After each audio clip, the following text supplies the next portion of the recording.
जय श्री राम।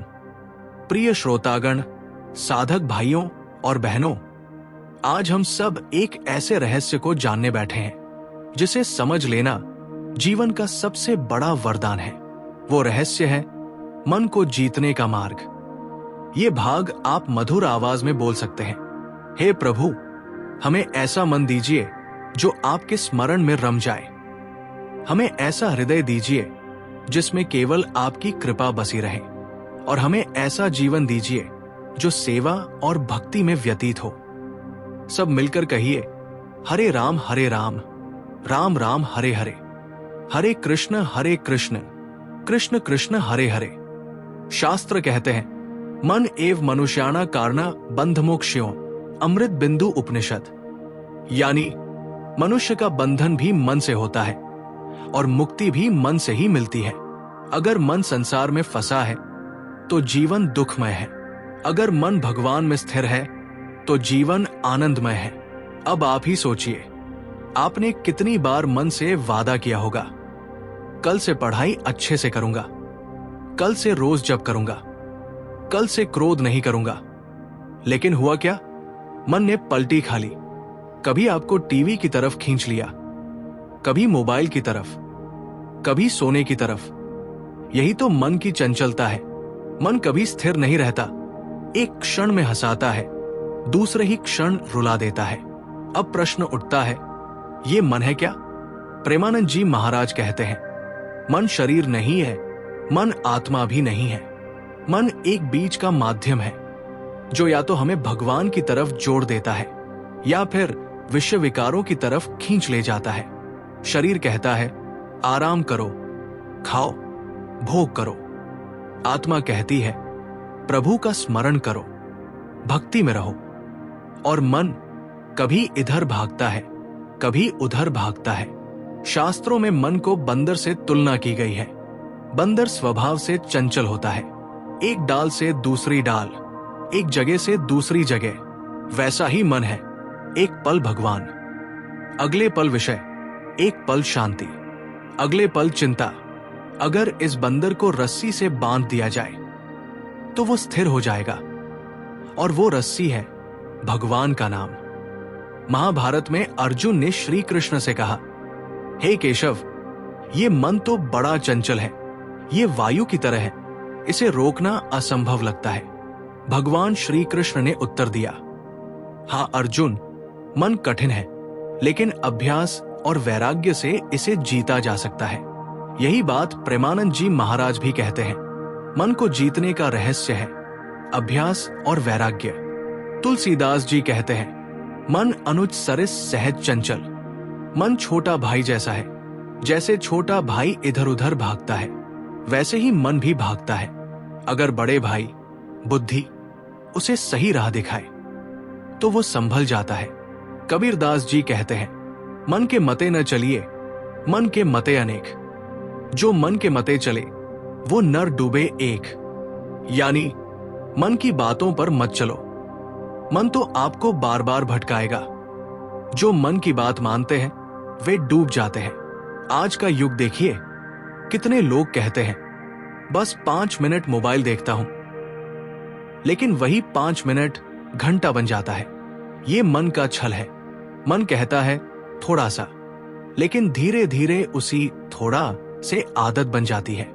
जैसे पहले एक वीडियो देखते हैं, फिर दूसरा, फिर तीसरा, और पता ही नहीं चलता कि समय कहां चला गया।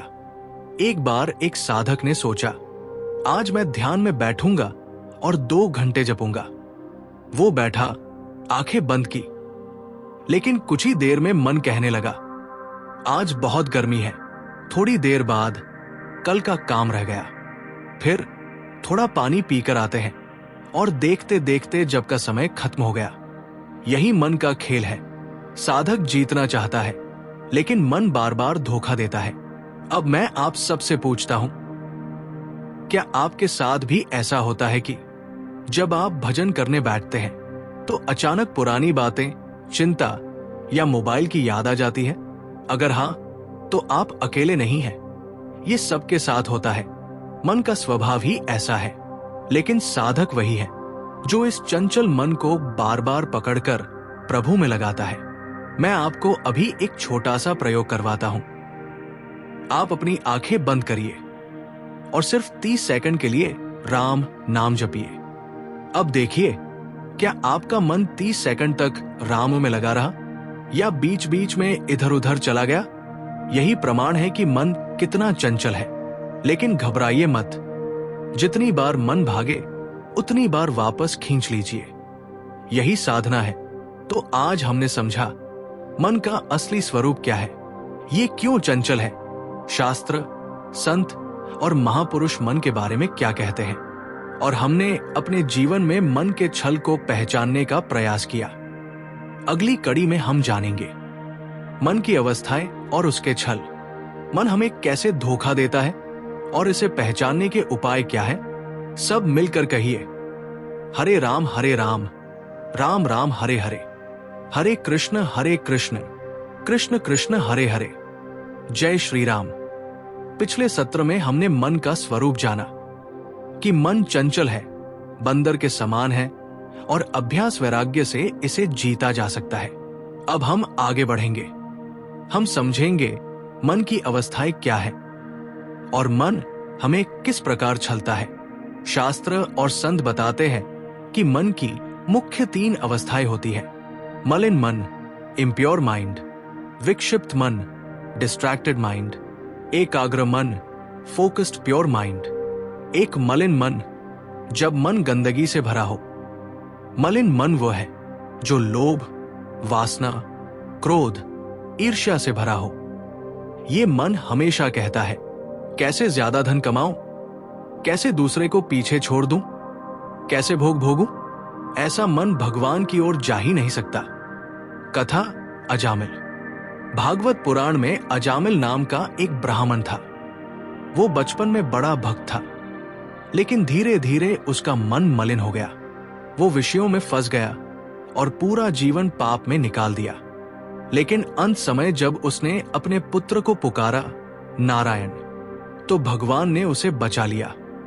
शिक्षा, मलिन मन पाप में गिराता है, लेकिन भगवान का नाम अंत में भी मनुष्य को मुक्त कर देता है। 2 विक्षिप्त मन, जब मन भटकता है। ये वो अवस्था है जब साधक साधना तो करता है, लेकिन मन बार बार भटक जाता है। जैसे विद्यार्थी पढ़ाई करता है, लेकिन बीच बीच में मोबाइल चेक करता है। पढ़ाई चल रही है, पर मन कहीं और है। कथा, साधक और ध्यान। एक साधक रोज ध्यान करता था, लेकिन ध्यान में बैठते ही उसे कल का काम याद आ जाता या भविष्य की चिंता घेर लेती। वो कहता, महाराज, मेरा मन कभी टिकता ही नहीं। गुरु ने कहा, बेटा तू घबराना मत। ये विक्षिप्त मन की अवस्था है। बार बार पकड़कर भगवान में लगाता जा। धीरे धीरे ये मन एकाग्र हो जाएगा। 3 एकाग्र मन, जब मन स्थिर हो जाए। ये मन की सबसे ऊंची अवस्था है, जब मन पूरी तरह भगवान में टिक जाए। कथा ध्रुव महाराज। छोटे से बालक ध्रुव का मन भगवान पर टिक गया। वो जंगल गया, कठोर तपस्या की, और केवल भगवान की छवि ही उसके मन में रही। इतना कि भगवान विष्णु स्वयं प्रकट हो गए। शिक्षा, एकाग्र मन चमत्कार कर देता है। जहां एकाग्रता होती है, वहां भगवान भी प्रकट हो जाते हैं। अब जरा ध्यान से सुनिए। मन केवल चंचल ही नहीं, ये बहुत चालाक भी है। ये साधक को तरह तरह से धोखा देता है। छल एक, कल कर लेंगे। कबीरदास जी कहते हैं, काल करे सो आज कर, आज करे सो अब, पल में परलय होएगी, बहुरी करेगा कब। मन कहता है, आज मत कर, कल कर लेना, लेकिन कल कभी आता ही नहीं। यही कारण है कि जीवन भर लोग सोचते रह जाते हैं, एक दिन मैं भगवान का नाम लूंगा, और वो दिन कभी नहीं आता।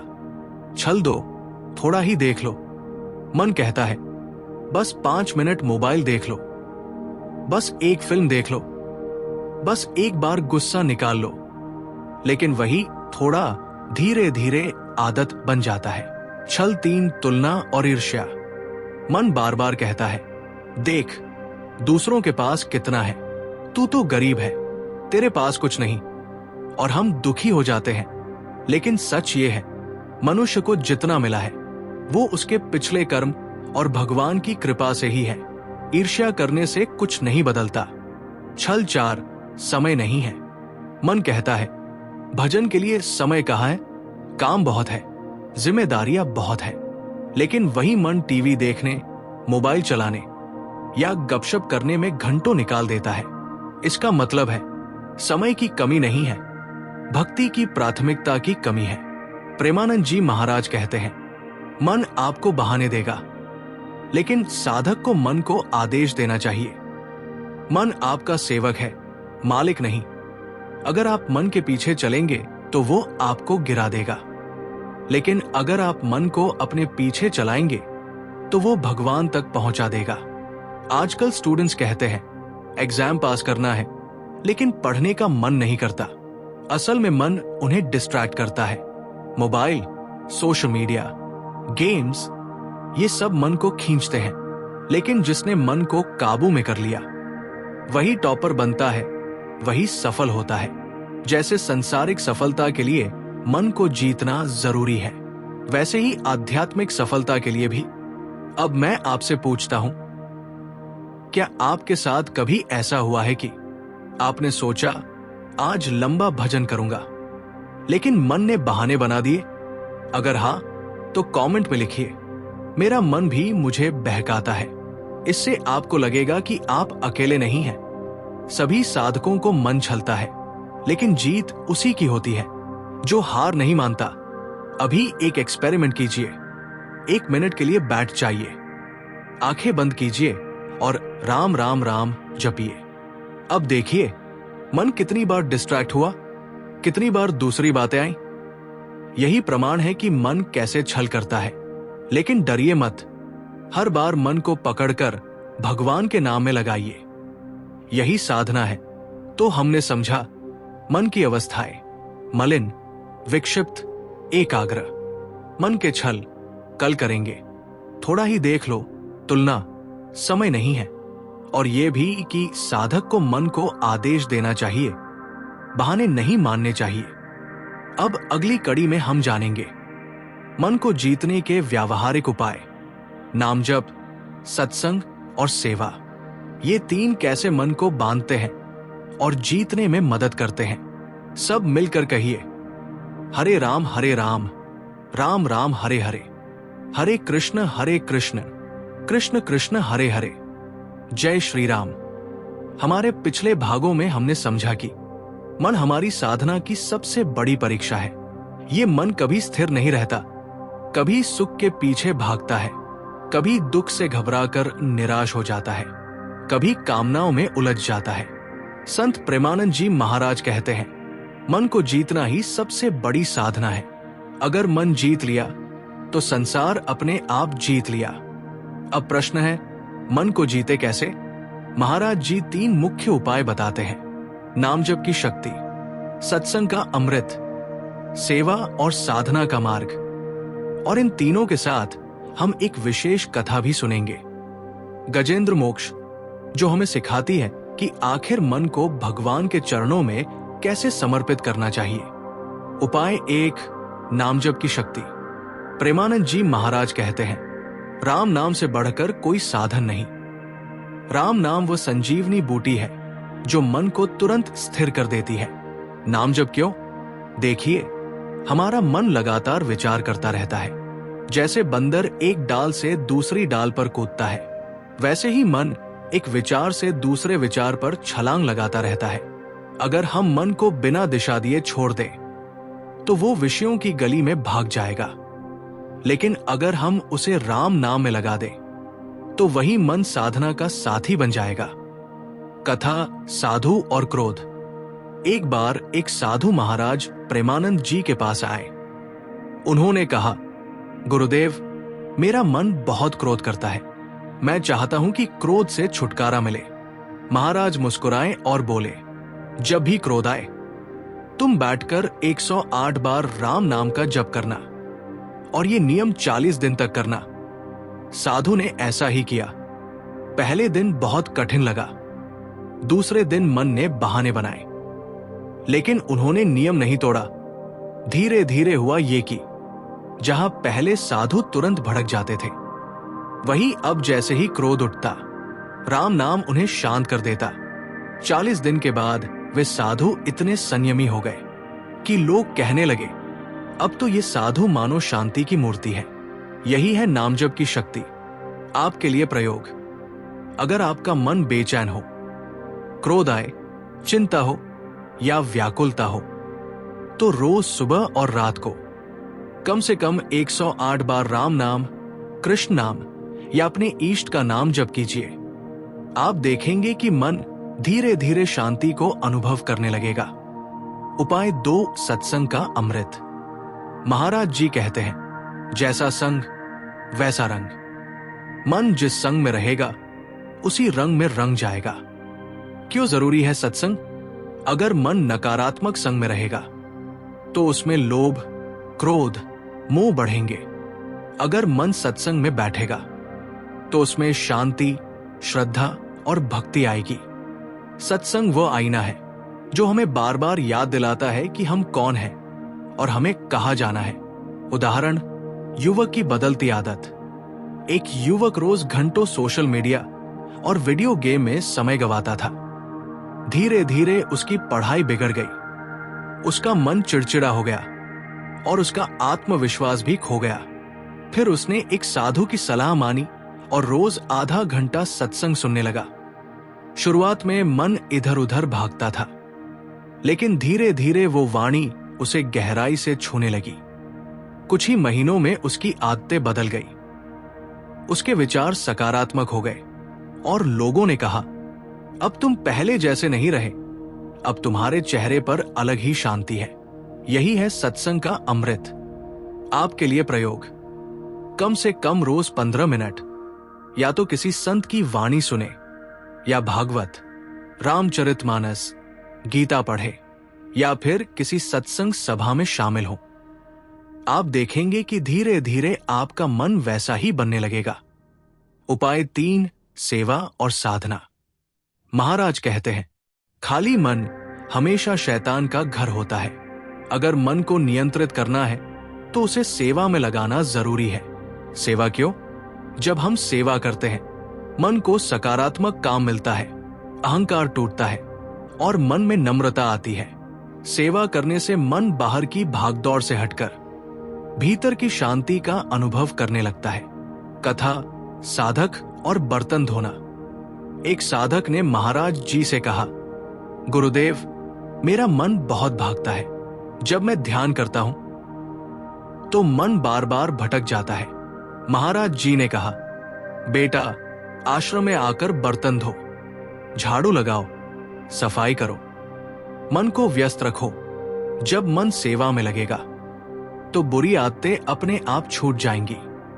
साधक ने सेवा शुरू की। धीरे धीरे उसने पाया कि उसका मन अब उतना भटकता नहीं है। उसकी साधना गहरी होने लगी। यही है सेवा का रहस्य।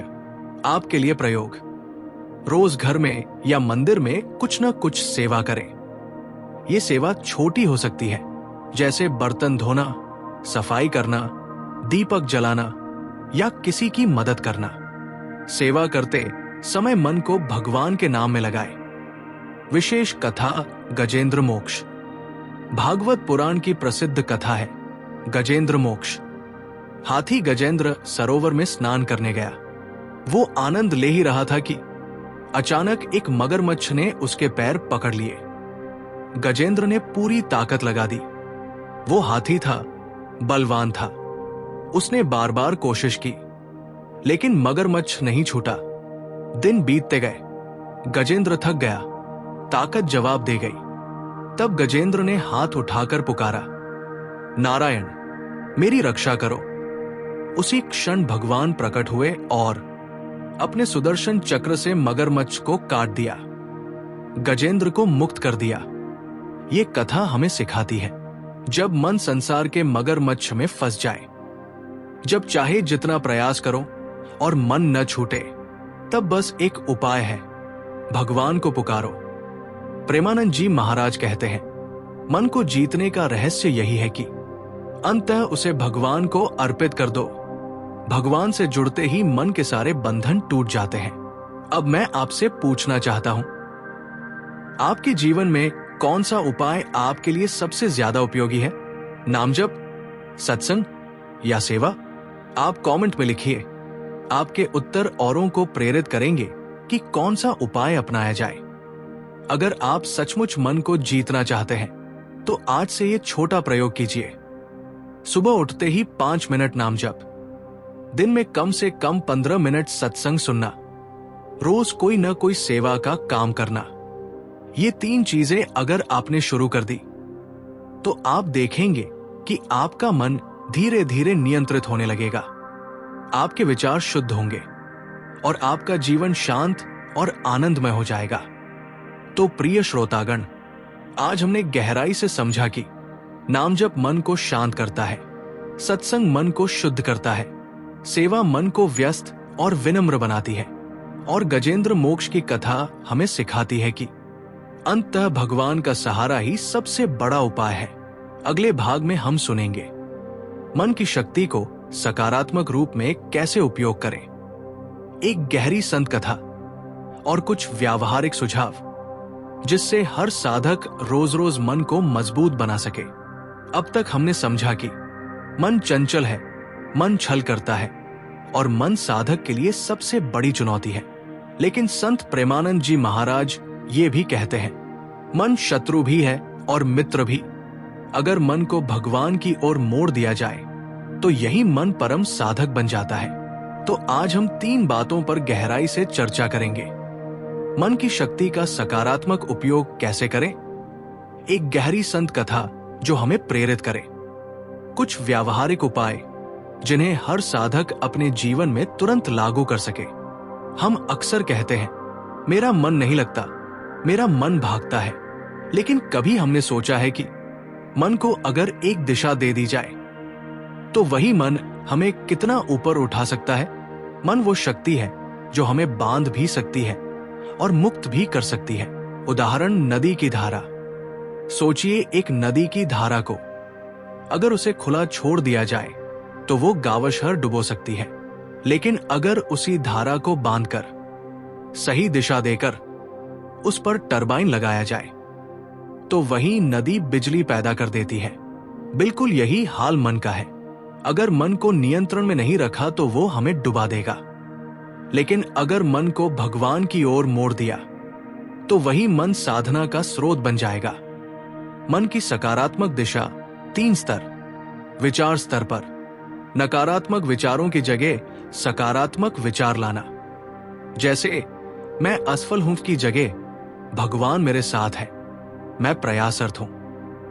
वाणी स्तर पर कटु वाणी की जगह मधुर वाणी बोलना, क्योंकि मन पहले सोचता है फिर बोलता है।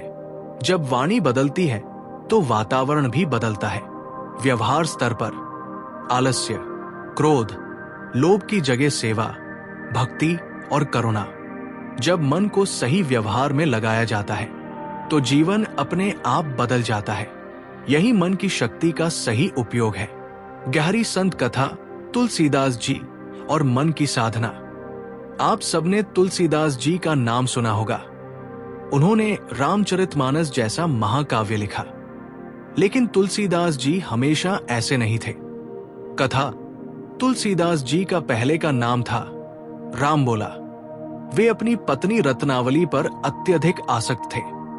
इतना कि एक रात तेज बारिश में सांप को रस्सी समझकर और शव को पुल समझकर वे अपनी पत्नी से मिलने उसके घर पहुंच गए।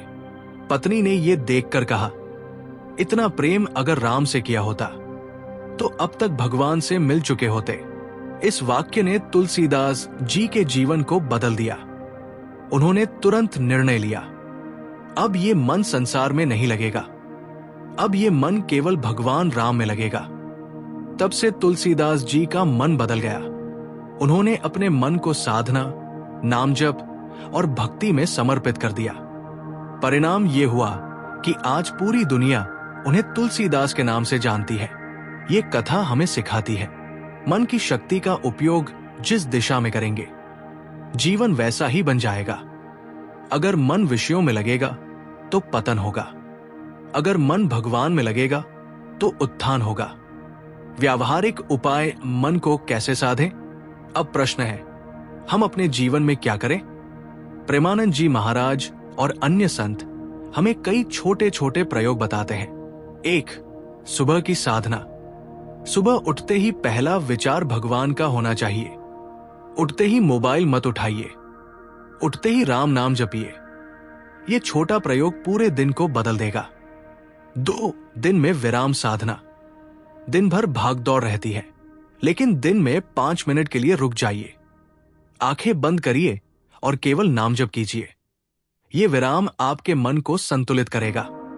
3. संध्या का सत्संग। रोज शाम को या तो सत्संग सुने या ग्रंथ पढ़े। जैसे शरीर को भोजन चाहिए, वैसे ही मन को सत्संग चाहिए। 4. सेवा का नियम। हर दिन कम से कम एक सेवा अवश्य करें। यह सेवा छोटी भी हो सकती है, जैसे किसी भूखे को भोजन देना, किसी को मुस्कान देना या मंदिर में दीपक जलाना। 5. रात की कृतज्ञता। सोने से पहले भगवान का धन्यवाद करिए। दिन भर की घटनाओं को भगवान के चरणों में समर्पित कर दीजिए, फिर मन शांत होकर सोएगा। अब मैं आपसे पूछना चाहता हूं, आपके जीवन में कौन सा प्रयोग सबसे आसान है? सुबह की साधना, दिन का विराम साधना, संध्या का सत्संग या सेवा का नियम? कमेंट में लिखिए। आपका उत्तर दूसरों को भी प्रेरणा देगा। तो प्रिय श्रोतागण, आज हमने जाना कि मन शत्रु भी है और मित्र भी। अगर मन को सही दिशा दी जाए तो वही मन हमें संसार से पार ले जा सकता है। तुलसीदास जी की कथा हमें सिखाती है कि मन को भगवान की ओर मोड़ना ही जीवन का असली मोड़ है। और व्यावहारिक उपाय जैसे सुबह का नाम जप, दिन का विराम साधना, संध्या का सत्संग, सेवा और रात की कृतज्ञता, ये सब मन को जीतने के सरल मार्ग हैं। अगले भाग में हम और भी गहराई से चर्चा करेंगे। मन और भक्ति का संबंध, कैसे मन की ऊर्जा को प्रेम में बदले, और एक अद्भुत कथा जो आपको अंदर तक छू जाएगी। अब तक हमने ये समझा कि मन को जीतना क्यों जरूरी है, संतों ने मन के दोष और उपाय कैसे बताए, और प्रेमानंद जी महाराज ने नामजप, सत्संग, ध्यान, सेवा और वैराग्य के कितने सरल मार्ग दिए। अब मैं आपको एक ऐसी कथा सुनाऊंगा जो सीधे हृदय को छू जाएगी और ये सिखाएगी कि मन को जीतने वाला ही सच्चा विजेता है। कथा साधु और राजा। कहा जाता है, एक बार एक बहुत बड़े राजा ने सुना कि पास के आश्रम में एक महान संत रहते हैं। राजा ने दूत भेजा, मैं संत से मिलने आना चाहता हूं। संत ने संदेश दिया, राजन आप पधार सकते हैं, लेकिन ध्यान रहे आश्रम में आप राजा नहीं, केवल साधक रहेंगे। राजा पहुंचे। उनके पीछे हाथी घोड़े, सैनिक और दास दासी का काफिला था। लेकिन संत ने द्वार पर रोक दिया और कहा, राजन सब बाहर छोड़िए, यहां केवल आप और आपका मन आएगा। राजा भीतर गए। संत ने मुस्कुराकर पूछा, महाराज आप कितने राज्यों पर शासन करते हैं? राजा गर्व से बोले, 50 राज्यों पर। संत ने शांत स्वर में कहा, बहुत अच्छा, लेकिन क्या आपने अपने मन पर शासन किया है? राजा चुप हो गए। संत ने आगे कहा, यदि मन पर विजय नहीं तो सारी विजय व्यर्थ है। मन को जीतो तो संसार अपने आप जीत जाएगा। राजा की आंखें नम हो गई। उन्होंने अपने राज सिंहासन से बड़ा सिंहासन देखा, मन पर विजय का सिंहासन। निष्कर्ष, मन विजेता ही जीवन विजेता। इस कथा का संदेश यही है कि संसार का सबसे बड़ा युद्ध कोई बाहरी नहीं है, सबसे बड़ा युद्ध अपने ही मन से है। जो क्रोध पर जीत लेता है वही सच्चा बलवान है, जो वासना पर जीत लेता है वही सच्चा विजेता है, और जो अहंकार पर विजय पा लेता है वही सच्चा सम्राट है। प्रेमानंद जी महाराज अक्सर कहते हैं, मनुष्य ने चांद और मंगल तक पहुंचने का प्रयास कर लिया, लेकिन अपने मन के भीतर उतरने का साहस नहीं किया। मन पर विजय ही सबसे बड़ी यात्रा है, अब अंत में 5 छोटे छोटे संकल्प जिन्हें श्रोता रोज अपना ले। रोज कम से कम 15 मिनट नाम जप, सप्ताह में कम से कम 1 बार सत्संग, हर सुबह 5 मिनट ध्यान और गहरी श्वास, छोटी सी सेवा परिवार, समाज या किसी गरीब के लिए। सोने से पहले 2 मिनट आत्ममंथन। आज मेरा मन किस ओर गया, भटका या स्थिर रहा? हे प्रभु राम, हे कृपालु प्रेमानंद जी महाराज, हमारा मन बहुत चंचल है, बहुत भटकता है, कभी गुस्से में, कभी मोह में, कभी आलस्य में। हे राम, हमारी नाव डगमगाती है, हमें नाम का सहारा दीजिए, हमें विवेक और वैराग्य दीजिए, हमें ऐसा मन दीजिए जो सेवा और भजन में लगे। हमारे मन को जीतकर हमें आपके चरणों में स्थिर कर दीजिए। श्रोतागण, आइए हम सब मिलकर एक बार मन ही मन राम राम राम जप करें। जय श्री राम। आप सबको प्रेमानंद जी महाराज का आशीर्वाद मिले, मन की चंचलता मिटे और जीवन में शांति व आनंद बरसे। इसी के श्रोतागण, आप सब प्रेम से सत्संग सुनते हैं, लेकिन मैंने देखा है कि बहुत लोग नियमित रूप से वीडियो देखते हैं पर चैनल सब्सक्राइब नहीं करते। आपका एक छोटा सा सब्सक्राइब हमारे लिए आशीर्वाद है। कृपया अभी सब्सक्राइब बटन दबाएं और बेल आइकन भी दबाएं ताकि हर नया सत्संग सबसे पहले आपको ही मिले। और हाँ, अगर ये सत्संग आपको अच्छा लगा हो तो इसे लाइक जरूर करें। अपना अनुभव और विचार कमेंट में लिखें और इसे अपने दोस्तों व परिवार के साथ शेयर करें ताकि अधिक लोग प्रभु नाम और संत वाणी से जुड़ सके। जय श्री राम। साथ आज का ये सत्संग यही समाप्त करते हैं। राम नाम की महिमा सब पर बनी रहे।